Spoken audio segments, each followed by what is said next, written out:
What is going on, Jet fans? Hello and welcome into another episode of Just Jets, episode 250, another milestone episode. Holy smokes, we're a quarter way to 1,000, halfway to 500, 250 of these bad boys.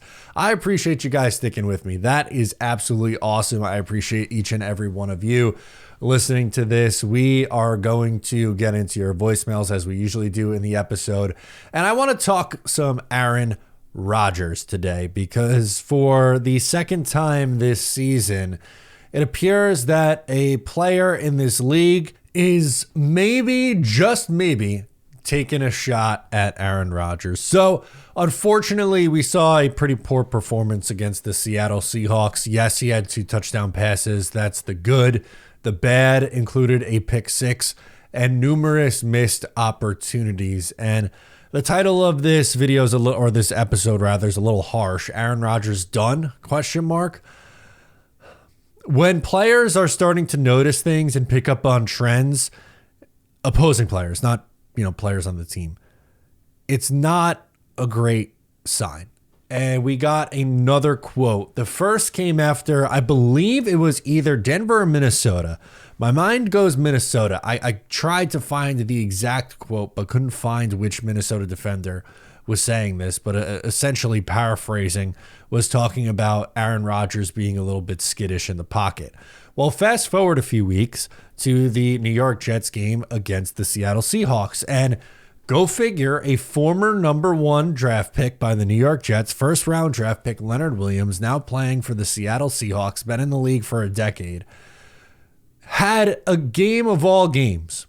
He, as an interior defensive lineman, drops into coverage, has a pick 6, blocks an extra point, comes up with some pressures and some tackles. He was all over the field, and none bigger than the moment that really turned this game for the Seattle Seahawks.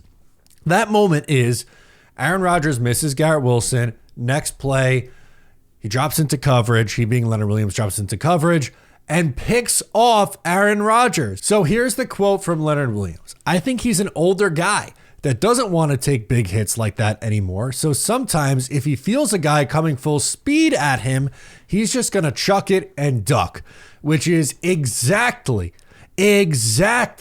what happened on that Leonard Williams interception. Go watch the film. There are many people, if you don't have the access, that's fine. I'm not expecting every single fan to, pay for and have the access to the All 22. But there are numerous content creators online. Jet X Factor does a great job of breaking down film and making it consumable for, average fans. And if Aaron Rodgers just stands in there and makes a throw and doesn't try to force it to Garrett Wilson, he has Tyler Conklin wide open. There's been numerous times this year that Tyler Conklin has gotten open and Aaron Rodgers has either thrown it already, taken a sack, gone a different direction, and it hasn't worked. Their connection hasn't been very good this year. But what stands out to me is the chuck it and duck. That may come off as very harsh. I don't think Leonard Williams meant it that way. I think he was just being honest. Like, I don't look at it and be like, oh my God, Leonard Williams just absolutely destroyed Aaron Rodgers and his legacy. But it's a little bit of a shot at him because you know what? It's the truth. At 40 years old, now 41 as of 2 days ago, Aaron Rodgers has a tendency this year to not want to get hit. And I think that began to change after the Week 3 game against the New England Patriots. In Week 4 against the Broncos, Aaron Rodgers was hit a ton. He got his ass kicked in that game. And that was the first time it looked like Aaron Rodgers was hurt this year. He toughed it out, he played through, and he played the next week against Minnesota. In that Minnesota game, he got crushed multiple times. There's videos of him crawling on the sideline, on his hands and knees, crawling on the sideline. He got crushed. His leg is being bent the other way. He's screaming. And then there's a penalty. It looks like Tyrod Taylor's going to come out. Rodgers puts his helmet on and runs back into the game. I appreciate that Rodgers is a tough guy and doesn't want to quit on this team. But after those games, clearly playing hurt as his knee, his calf, his hamstrings, all things that showed up on the injury report. This was the first week coming out of the bye where he hasn't shown up on the injury report in weeks and was a full participant. And yes, he moved better in the first half, especially. I thought he moved around a lot better. The accuracy still wasn't there to where, to a point where I would like it. But the chuck and duck and afraid to take a big hit could not be any more true. That's why I think his yards per attempt is so low. That's why there's so many games this year where he's not taking the deep shots down the field. He did on his first throw take a deep shot. The first throw of the game takes a deep shot to Garrett Wilson. Little underthrown. Garrett Wilson got around the corner. Hits him in stride. Could be a touchdown. Same thing with a fourth down play to Devontae Adams. And Leonard Williams is not the first player to point that out. And Rodgers yesterday was talking on the Pat McAfee show, talking about when it's done, when it's over for him, and he's not going to be in the media, and he's kind of going to disappear a little bit. I don't know if he's ready to admit this or not. It feels like the end is a hell of a lot closer. And I think this week's performance, at least maybe not all, because there's still some Jet fans who really want Aaron Rodgers back in 2025 and was justifying some of his play even in this game against Seattle, and that's fine. I don't think really after all the Zach Wilson stuff, I don't really have it in me to try to change anyone's mind on a quarterback play. You see it how you see it. I'll see it how I see it. And for Rodgers in this instance, what I'm seeing is a quarterback that needs an almost perfect situation to have any sort of success. He doesn't move as well as he used to. He's afraid to take hits, so he's getting the ball out quickly. They don't have any vertical offense whatsoever. And because he wants things his way offensively, it's a very vanilla, stagnant offense. And it's frustrating. He's a guy who his entire career was made on timing. And since he's come in, he's preached timing with receivers. And just take note of this if you haven't seen it yet. There's a good chance. I mean, if you're listening to this now with the Jets at 3-9, you're a diehard, and I appreciate you. That's why I'm able to do what I'm able to do, is because of diehard Jet fans like you watching this.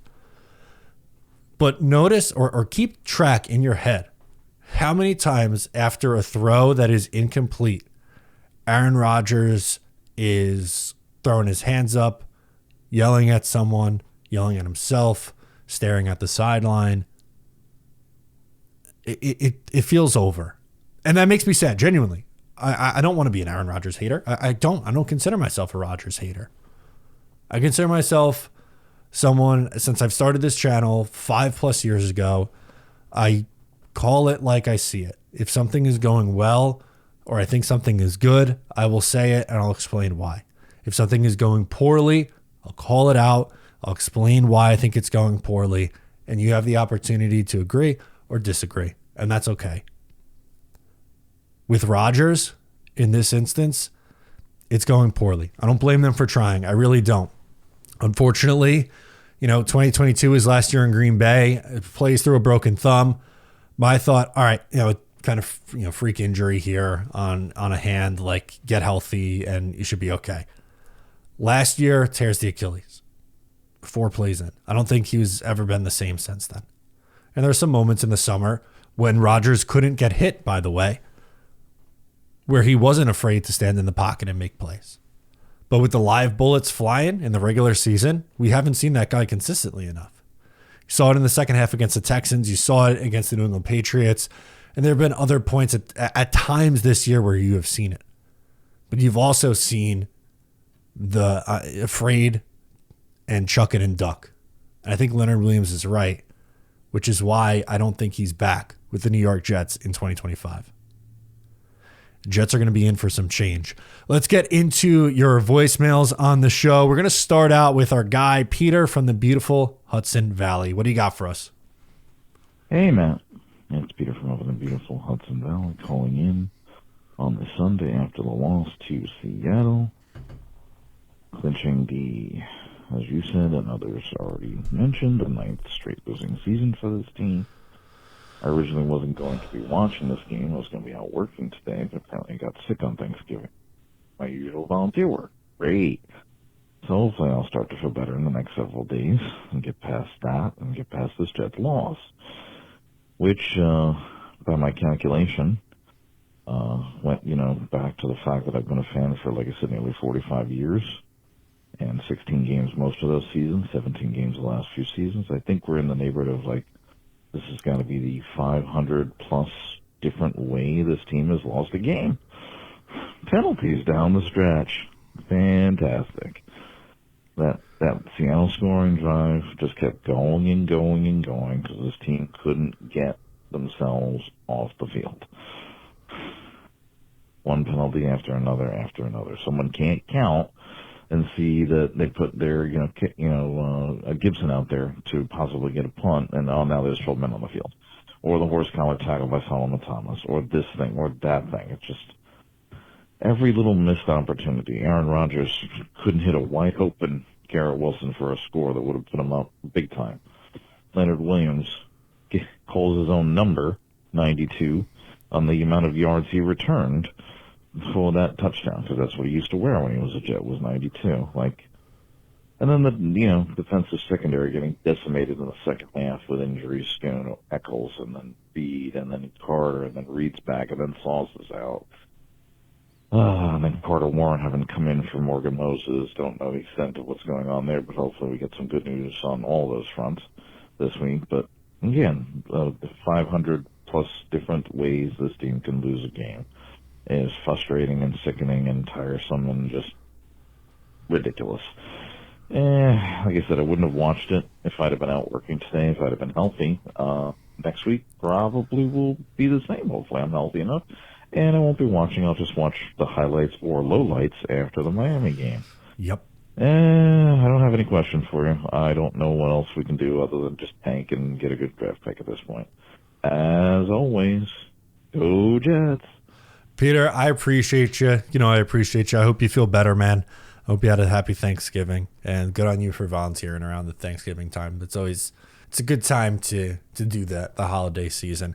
Missed opportunities is the perfect way to describe the 2024 Jets, because they have been in a lot of one-score games. Sure, there's been some blowout losses. There have been some games where they've lost pretty handedly, but they're in a lot of these games. And a part of me goes, and this is usually where I stand, I don't understand how there's some fans who want to run it back and how people are falling into the trap. But on the other hand, you see all these one-score games and you see these tight games, and you can talk yourself into, well, if Zerline was Zerline of last year, if the defense was the defense of last year, if Mike Williams ran the right route, if, and on and on and on you go, you talk yourself into the Jets, instead of being 3-9, I don't know, maybe they have 4 more wins and they are 7-6 or whatever the hell their record would be at this point, right? Whatever. Still, it's you have to go through all those things.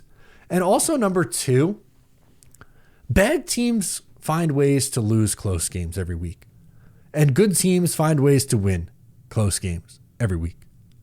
I hate to continue to bring this up because I feel like this is the comparison that I make on every single one of these podcasts, talking about good teams versus not so great teams. And I'm going to do it again, but look at the Pittsburgh Steelers, look at that roster, look at that team, and they are 9-3 and atop of the AFC North. There's a very good chance that they win their division and that they win 12 games this year, probably. No one thought that of the Steelers. They haven't had a losing record since Mike Tomlin has taken over. They play in a lot of tight games, but they are well coached, they are well disciplined, and they just figure it out. They find a way to win. The Jets are not that. They're the polar opposite. They are not well coached. They are horrible. It's a horrific coaching staff.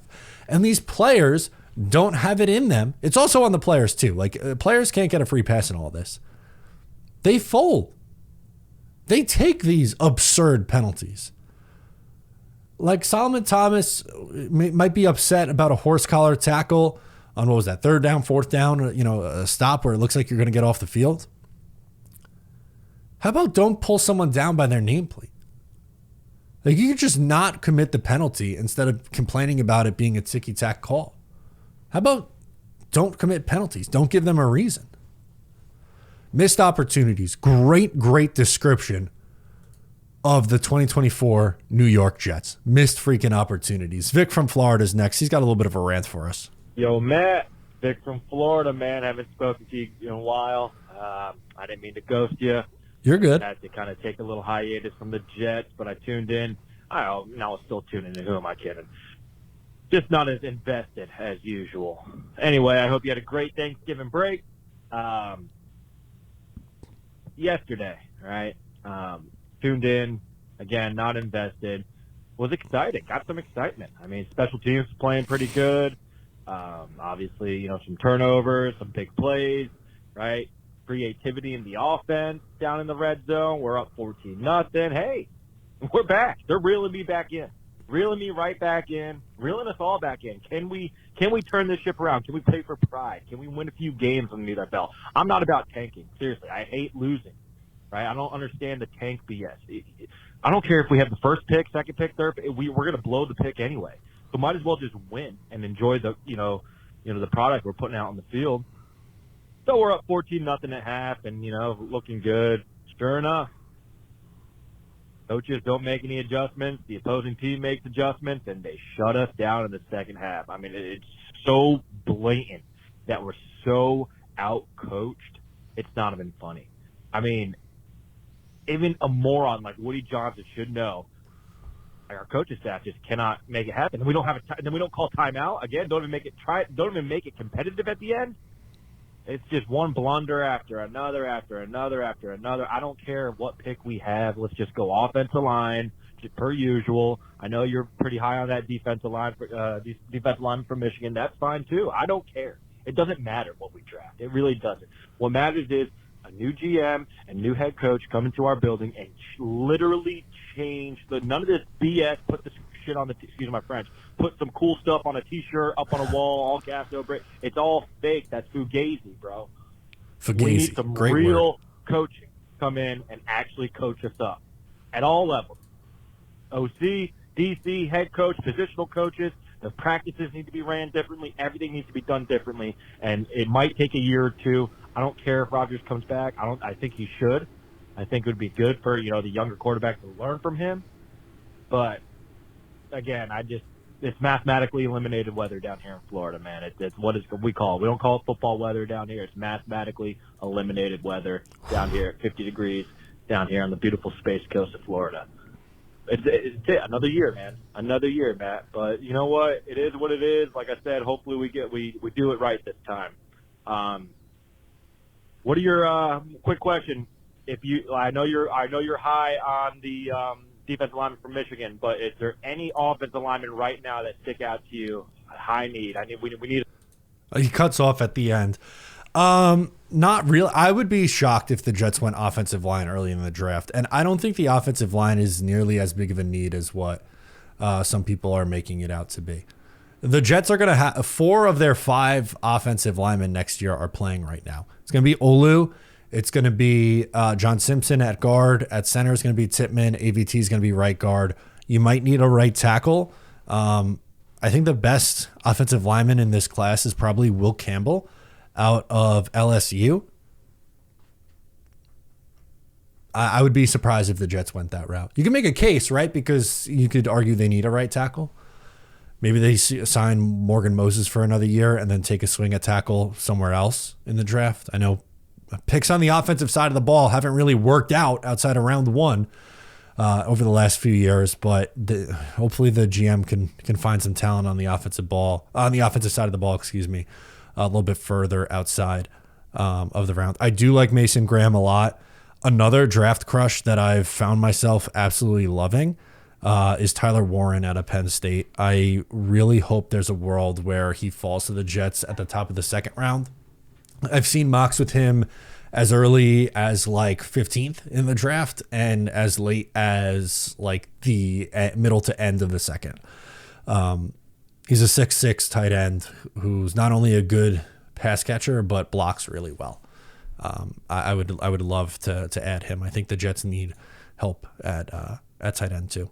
So I would be totally in on that. Let's go to Dante up next from South Carolina. Matt, Dante from South Carolina, calling about the Seattle Seahawks game. I wasn't even going to watch it, but my friend texted me and said, "Hey man, we look pretty good." So I turned it on, and that's when it was 14-0, and then all hell broke loose. The only thing surprising about yesterday was that we started fast, because as well as anybody, coming off the bye week, the Jets suck. So the fact that we even scored 21 points a game after a bye week was impressive. But then what was not surprising was that the second this team faces any adversity, like the pick six, we shut down. We have no fight in this team. We are a great roster. We have all the names that people in the league would want, but we are not a team, dude. We are soft as baby shit. We have no fight. The second something goes against us, we fold. And I just watched that pick six again before I called this video. Not a single skill position player, not Garrett, Devontae, Brees, whatever running back we had in. I don't know specifics. All I know is that not a single skill position player ran down that field to try to get Leonard Williams. Now, would they have caught him and tackled him? Who knows? But at least make the effort. This team quits every week, and I'm sick of it.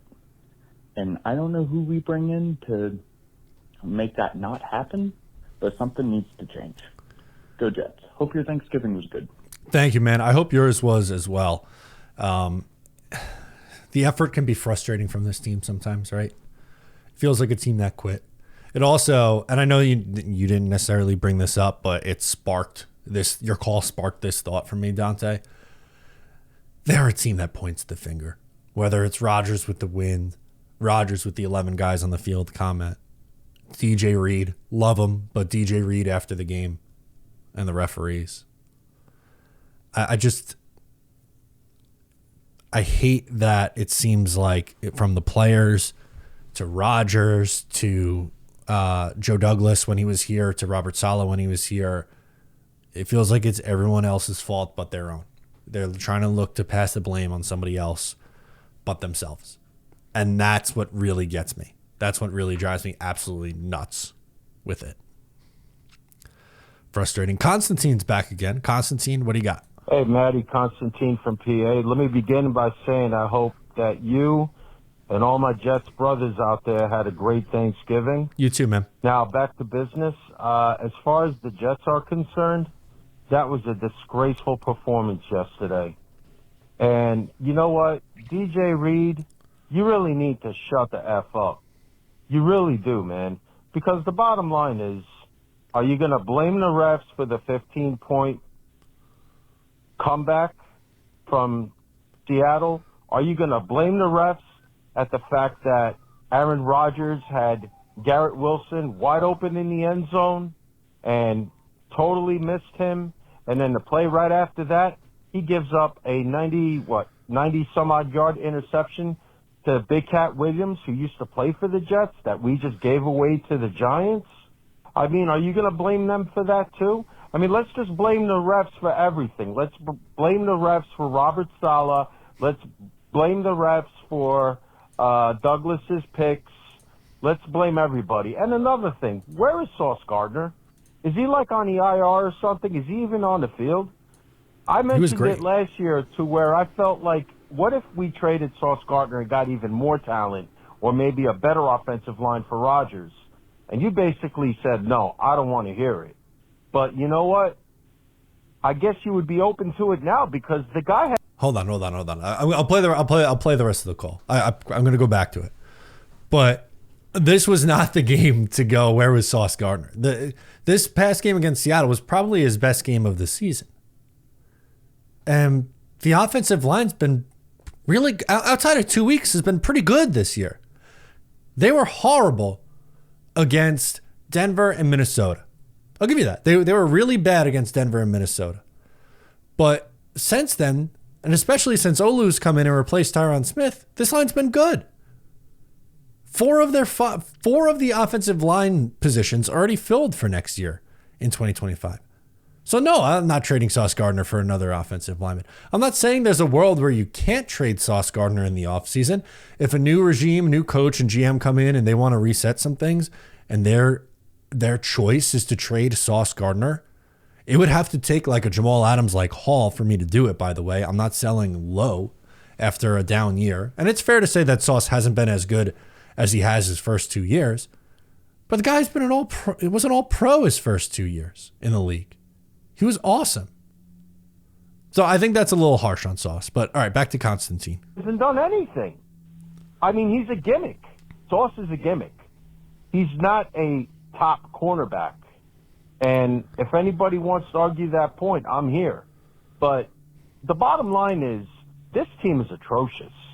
I mean, they basically need to just fire the owner and start from scratch. Maybe even change the whole logo. I don't know, man. This team is just riddled with nothing but despair and undisciplinary acts. I mean, it's just ridiculous how bad these guys truly are. And it's very frustrating because you know as well as I know that Jet fans are very dedicated and they deserve better. But I'm not getting too upset about it. As you can see, my tone hasn't gone up any more than a normal person. In the past, I'd be going off the rails, but I don't do that anymore because football is just a sport, bottom line. Again, I hope everybody had a great Thanksgiving. My time's about to run out, and let's see what happens. That's all I can say at this time. Take care, Matty. Thank you, man. Much appreciated.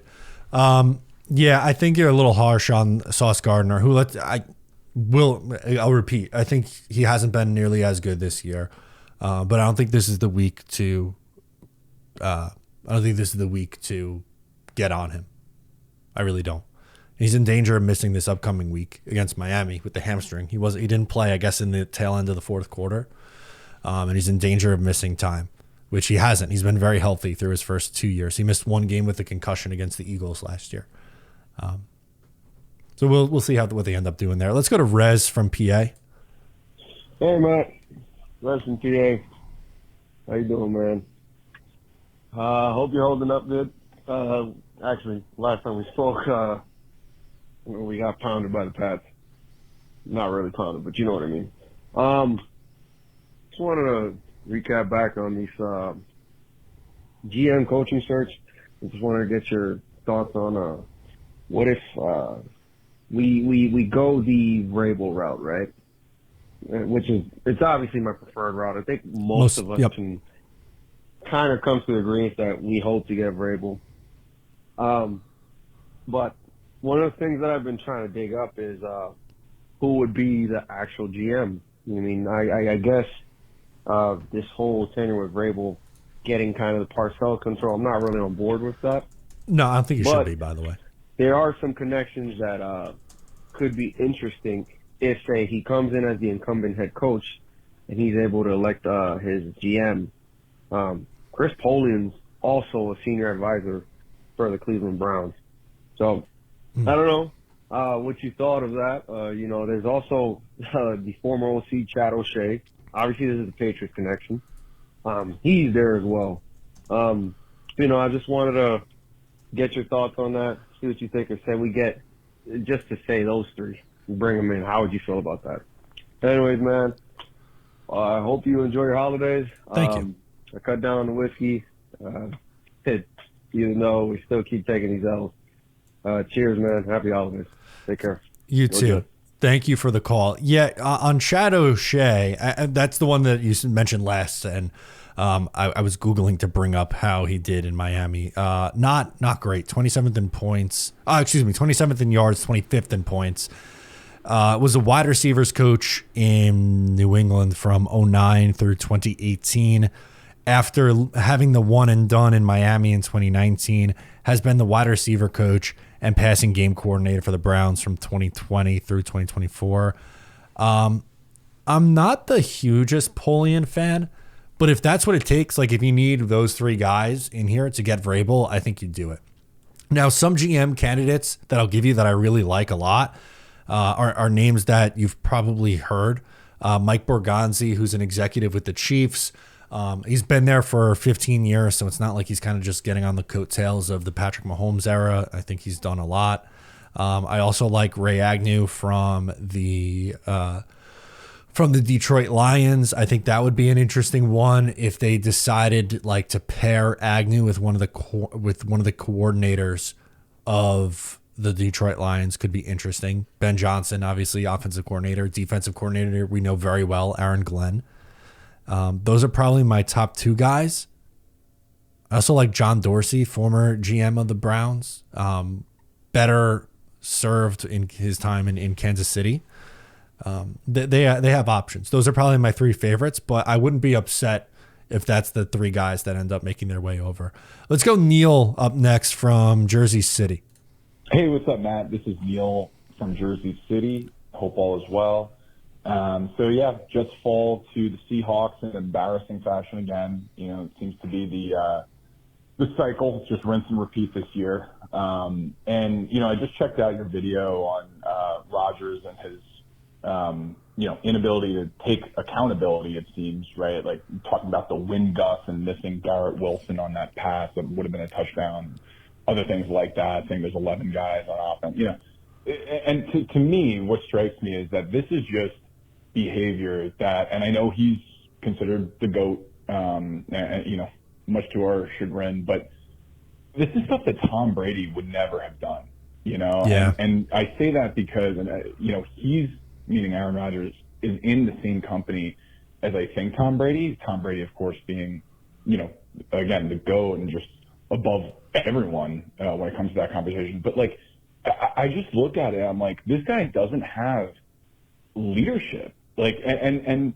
you're right. You said in the video, like, this guy, when he was performing at 2020 and 2021 levels where he was MVP, you're willing to kind of take some of the antics, right, and some of the personality that he has, which aren't exactly desirable, and you're willing to kind of maybe ignore some of those antics, if you will, and what have you. But now it's just like you're not even winning, man. And you're absolutely right. Like, just it rubs off on the other players, and I think it's just a cancer. And how anyone could look at this and say, yeah, you know what, sign me up for a repeat of this next year. I don't get it. I have no idea. I mean, this is not an aberration. This is just who he is. This is who the Jets are right now, and I think they just need an absolute, rebuild and just to, like you said, aerate this. Curious to your thoughts, and go Jets. I am in total agreement. And basically the point that I was making is if Rodgers is playing, I won't even go 2020 or 2021, where he was probably, Patrick Mahomes was there. So what, the second best quarterback in the NFL? We won't even say that. I'll say top 10 quarterback in the league. If he was playing at Joe Burrow level, who I think's been awesome this year, unfortunately his defense absolutely sucks. He's putting up mega numbers. Can I take a real quick pivot for a second and give you Joe Burrow's stat line and their record? So Joe Burrow is 4-8, and the Bengals are 4-8. He has 3,337 yards, leading the league, 30 passing touchdowns in 12 games, leading the league, 5 picks, 278.1 yards per game, and a 107.4 rating, 73.9 QBR. That's unbelievable. But if he was point being, if Rodgers was playing like a top 10 quarterback in the league, in the NFL, then yeah, you put up with this. But it kind of just rings hollow to me when you're QB 22 and going through this. And with Brady, he had his own thing. He was intense, and he missed time in 2023, whatever his last year was, 22 or 23. I guess it was 22. He missed a big chunk of training camp at that point. But anyway, moral of the story, they put up with it because he won a lot and was still playing at an insanely high level. The year before, Tom Brady finished with MVP votes, I believe, in 2021, the second to last season that he played. He finished second to Aaron Rodgers in MVP voting. He threw for 5,300 yards, 43 touchdowns. If Rodgers was doing that, then yeah, we'd probably deal with him going on McAfee. Because if Rodgers was pacing out for 5,000 yards and 40 touchdowns, the Jets don't have this issue where they're 3-9. And yeah, there are other issues. It's not just on Aaron Rodgers. I want to emphasize that one more time. But he unfortunately has been part of the issues here. Let's go Travis from Ohio. What do you got, bud? Hey, Matt. Hey, dude. Travis from Ohio. How are you? Hey, more of the same this week. And got beat by another former Jet quarterback that we drafted. Go figure. What? Sam Darnold, it's a revenge tour against a Hall of Famer that is not playing to that level. And they used to get pissed off when we said he was washed over, whatever. Now he just, besides preaching accountability, he refuses to accept any. I mean, nothing is that dude's fault. He's like the ex-wife that I told you about. Like him, Jesus, and the ex-wife. Only infallible humans ever created, you know? So... Anyway, hope Team 33 actually takes my advice on Theo Epstein as the president of the team, because he can end this shit. I mean, he can end our misery. He did it for the Cubs. He did it for the Bo Sox. You know, I don't care if he's not a football guy. We haven't had football guys. Oh! Anyway, get Vrabel in here. Get Bruce Arians in here. Get Stefanski, because he worked with Braves at Cleveland. So when they fire him for their stupid quarterback, you know, it won't be redundant anymore. We can just move on. All of us. You know? That's the way to go. And hopefully, because Spielman's there's a level head in the ring. Because Tannenbaum ain't. Nope. Anyway. Love you, buddy. Go Jets. Tankathon. Whatever we're doing. Every year. Later. Love you. Bye. Thank you, Travis. I'm going to be doing tankathons before we know it. I've held out for a really, really long time before bringing back Mock Draft Monday. I've had a lot to get. I thought about it the last couple of weeks, honestly, but two things. I had a lot to get off my chest on the most recent Mondays after these games. And maybe the bye week would have been the time to do it. That's on me. But anyway, regardless, I thought about doing the mock draft Mondays, but two things. I felt like I wanted to talk about other things. I was going to put it on pause, but I didn't at the time feel comfortable enough with this draft class yet. And I'm starting to feel a lot more comfortable with the guys and getting my opinions on it. Because it's not like in 2020 and 2021, the Jets were so bad, and they're really bad now. But I think we were prepared because the Jets were, one, looking for a quarterback, and then number two, that next year where they had said quarterback, they had 2 first-round picks, and both, like, Seattle got off to a horrible start, and it looked like, oh my God, they're going to have 2 really high draft picks. And I think everyone's interest in the draft came around much earlier. I could speak for myself at least, and that was definitely the case. I'm not someone who like starts in the summer, does like the summer scouting and follows along week to week in September, October, usually. But around this time of year, especially when bowl season starts, that's when I really start to make my differentiations and find the guys that I really like. So I'm there. I'm just about there. We're almost to Mock Draft Monday. Let's go PG from Long Island, my guy. Hello, Matt O'Leary. PG from Long Island here. Thank you for taking my call. Couple things. One, I feel bad for Jeff O because I've said it in the past. I feel he's got thrown into an impossible situation, and it's really hurt his career. He's going to be a while before he gets a sniff at a legitimate head coaching job. But when he says that he feels, that the process is good and it really feel good about the process and everything's going well, but we just haven't gotten the results. Well, how about you change the process? So anyway, it's a moot point. Again, he has less than zero chance of becoming the head coach of the Jets next year. So Yeah. Oh my God. Yeah. but speaking of blowing it all up, Aaron Rodgers, I guess the answer to why his passes have been so bad all year is blowing in the wind. So He's been fucked mediocre at best.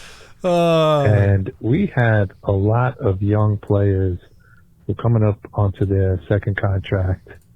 And, Aaron Rodgers' cap situation, $25 million cap hit if he plays somewhere thereabouts, if he plays in 2025, but then a $60 million dead cap money in 2026.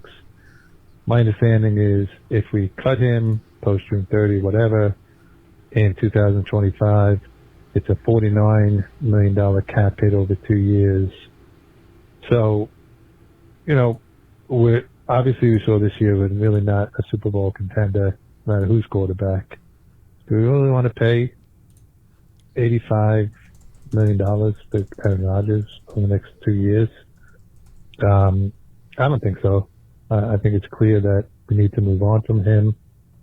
So if I'm, Woody Johnson, when that 33rd team puts these candidates in front of us, first thing I'm saying is we're moving on from Aaron Rodgers, and we can discuss how we want to work the cap situation. But how do you feel about that? Move on. In my opinion, that's really the only choice. Bringing him back just doesn't make any sense to me. Doesn't. Anyway, I want to see how you think about that, Matt O'Leary. And I will say that this game we had the other day was very entertaining. But anyway, as always, go Jets. Yeah, I don't think there's a world where you can bring him back because you're prolonging the inevitable. And then you're going into 2026 with all the dead money. Just bite the bullet, eat it with Tyrod as your quarterback, with Jordan Travis and maybe a rookie, like whatever it is. And honestly, I think there's a world where the Jets, with the right coaching staff and with the right GM who could supplement the talent on this roster, I think there's a chance they could be more competitive next year. Like, yeah, maybe the Jets will finish with 4 or 5 wins this year, but just because they do that now doesn't mean that I think they're going to be able to not take a step forward next year. I mean, we just watched this team win 7 games with Trevor Siemian and Tim Boyle and Zach Wilson starting. And then Zach Wilson and Joe Flacco and Mike White starting. I'm not saying they're winning a Super Bowl in 2025, more than likely, but they might be a little bit more competitive than you think. I don't think there's any chance you could bring back Aaron Rodgers. I don't. I think that ship has sailed, unfortunately, and I'm kind of tired of it. His act kind of wears on you. And that's the whole point of this episode, right? A few calls ago, we were just going into it with like Tom Brady, and like you put up with it for all the extra stuff that Tom Brady brings, because with the Bucs, he's putting up the numbers. If Rodgers was putting up the numbers that Brady was, or that Stafford was with the Rams, or that Peyton Manning was with, the Broncos his first couple years when he threw 50 whatever freaking touchdown passes, then yeah, you put up with it. But that hasn't been the case, unfortunately. Let's close out with Henry from Valley Stream. Good morning, Matt. Henry from Valley Stream.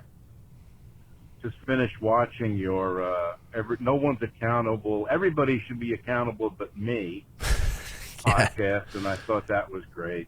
Got to tell you, any talk about the Jets this year is a waste of time. Probably next year too. I'm 69 years old, and I'm trying to think of the right plan to get one Super Bowl before I'm dead. I'm sorry, how you said that was really funny. I think you got to take all the cap hit you can next year, be willing to tank this year and next year, and plan going forward after that. Personally, in the words of Coach Sala, Coach Ulbert, we got to take a real hard look at this thing.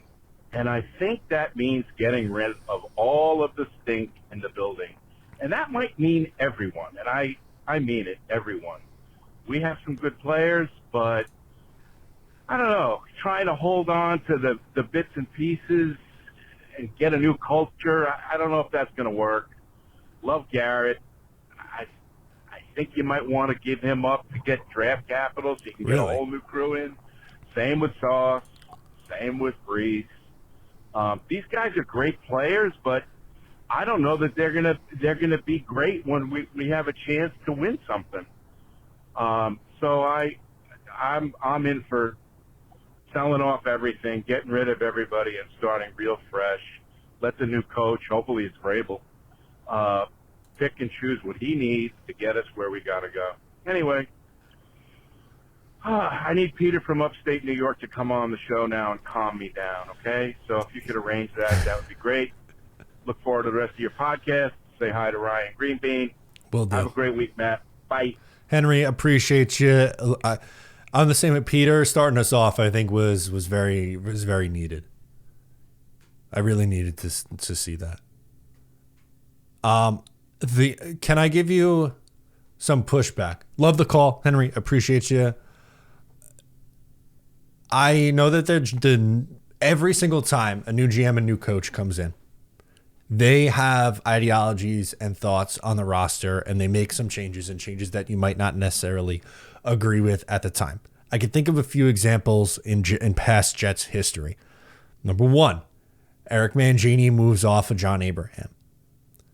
And you have Rex Ryan move off of guys like Chris Baker at tight end, for example. Not that Chris Baker is at the level of a Sauce or Garrett or anyone like that, but you know what I mean. Like, guys don't transfer over, and good players don't transfer over from era to era. You pick and choose. Kerry Rhodes, maybe that's a better example. Kerry Rhodes only had the 1 year with the Jets, and then they end up moving on. But here's my point. Garrett Wilson, to me, would be my number one choice of this crop of who I would like to keep. Over Sauce, over Brees, over anyone else that hasn't gotten paid yet. Jermaine Johnson, that whole class. And two reasons. One, I think he's really freaking good, number one. But number two, I love his attitude and his mindset. He hasn't done anything since he's been here that has made me question whether or not he wants to be a Jet, or that he has, feelings a certain way or another. Like, losing, he absolutely hates the losing. And some people, I think, bring up Garrett Wilson trade conversations because they see how much Garrett Wilson hates losing. And they're like, he's just not going to want to stand for this. He's not going to want to bring in another quarterback. But that is the exact kind of player and the exact kind of guy and the exact kind of man that I would say, if I'm coming in as the GM, I want 53 of those guys. And I'm going to reward him with a nice contract. Devonta Smith money. Who's the other one? Jalen Waddle money this offseason. $28 million a year. 28 to 30 probably. Is it a lot of money? Yeah, it is a lot of money. But I think he's worth it on the field, in the locker room, and off the field representing the New York Jets. So I would pay. I would pay first. Brees, I don't know if you're paying the running back. I love Brees Hall. And maybe they go into the year and you know what? Or into the offseason rather than we're going to do a 3-year extension, Brees. You're going into the last year of your deal. We'll give you, your last year of your rookie deal at a new rate, and then 2 more years tacked on top of that. That I could do. With Sauce, I don't know if you pay him after this year. I'm not saying you dump him and sell him low, but I don't think you make him the highest paid corner after this year. I think you could, tack on his 5th-year option and let next year play out, and then you take it from there. But they are going to make some tough decisions. Thank you so much, Henry, for the call. Thanks, guys. I hope you all had a great, happy Thanksgiving. Enjoy the holiday season with your friends and family. I'll be here again next week. Make sure to stay tuned to the channel throughout the week as I do my daily New York Jets videos. I appreciate you. I'm Matt O'Leary, and I'll catch you next time.